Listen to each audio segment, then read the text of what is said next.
Bonjour à tous, quarté mardi, quinté jeudi, tiercé ce vendredi soir avec un Black Friday, quand même le quatrième est à grosse cote et le cinquième était le cheval de Madame Colombo à 46 contre 1.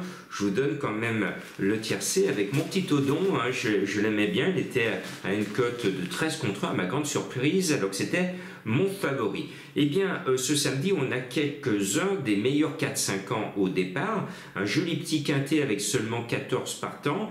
Là tous les ingrédients sont réunis pour toucher des cacahuètes parce qu'il y a deux chevaux qui sortent du lot, deux très bons trotteurs que l'on reverra ensuite certainement au niveau des critériums. C'est le 14 Josco de Fitz qui vient d'arrumer tout le peloton dans la course référence, menée par Eric Raffin. Normalement ça doit gagner, mais attention, ce n'est pas affiché d'avance, parce que le 6 Jamin de Brion a épinglé à son tableau de chasse, il n'y a pas si longtemps, en gagnant, un certain Josco de Fitz.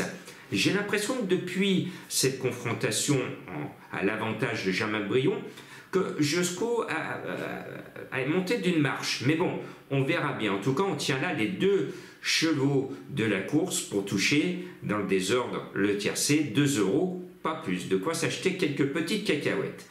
Surtout si le tiercé est complété par la troisième bonne chance de la course, l'italien Desiderio Desi, le 10, mené par Alexandre à Brivard, qui a dit à papa: non, non, non, non, non, papa, je ne vais pas monter ton cheval, je ne vais pas non plus le driver non plus, non, non, non, non, non, papa, je monte, je vais mener Desiderio Desi. Bon, le papa a dit: allez, mon petit Alexandre, va sur l'italien et je vais me mettre moi-même sur mon Jasmine.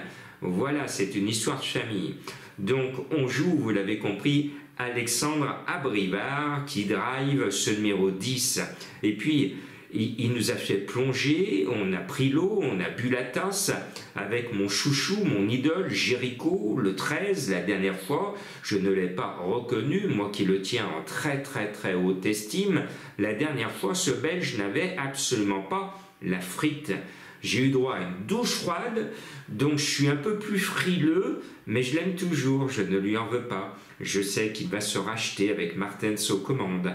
Ce trait, je le mets toujours et je ne changerai pas jusqu'à la dernière course de sa carrière.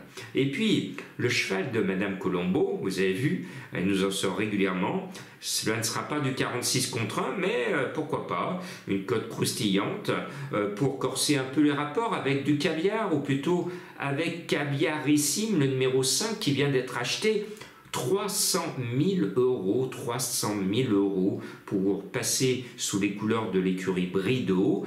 Eh bien, un sacré chèque qu'il va falloir rembourser au plus vite. Ce 5 me plaît bien, excellent choix de Madame Colombo. Et puis le 7 Just Midi était un ancien cheval de Madame Colombo. Le cheval est juste dans sa catégorie, il doit courir propre et disputer l'arrivée, au moins grignoter la 5e place. Et puis le futur champion de Dojar, c'est son 4 Jet Express que je n'avais pas mis la dernière fois, et heureusement le cheval a été mal inspiré, ou plutôt le driver a été mal inspiré la dernière fois. Il s'est mis dans les mauvais coups, il était derrière et la messe était dite avant qu'on puisse voir le bénitier. Eh bien ce 4 Jet Express cette fois va être mené au millimètre et il peut intégrer la bonne combinaison, parce que c'est un cheval qui est très estimé et je l'estime aussi beaucoup.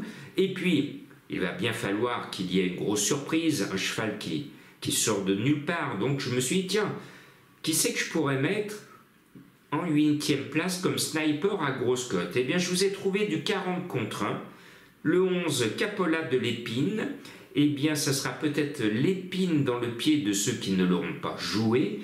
En tout cas, menée par Johan Le Bourgeois, cette championne de trop montée, pourrait améliorer son record à la clé et venir profiter de la moindre défaillance et nous permettre de toucher un quintet un peu plus rémunérateur. Voilà, je termine par une énigme du jour. sur ce vendredi soir. Tout le monde est devant sa télévision, sauf moi, pour enregistrer cette vidéo. Pour vous, j'arrête pas de bosser, et pourtant son célèbre Bleu est propriétaire de ce cheval, entraîné par un Lyonnais, et il n'est pas vu par mes confrères, et ce Bleu peut aller dans les filets. Allez les Bleus, et que le meilleur gagne, bien entendu, soyons sportifs.